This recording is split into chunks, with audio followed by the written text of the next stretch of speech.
كانوا PTSD ده في Soomaali ma loo hayaa iyada macnaheedu PTSD du badanaa waa sas iyo argagax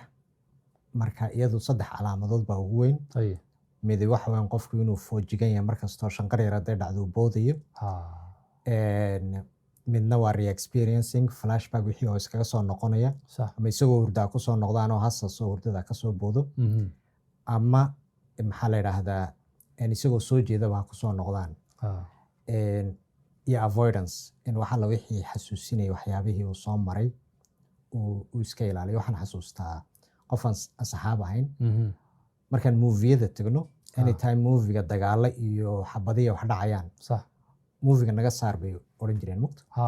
ma rabo inuu waxaas arko aha wixii inuu arko because Sax. wuxuu soo xasuusinayaa madfacyadii iyo dagaaladii ka dhici jiray ha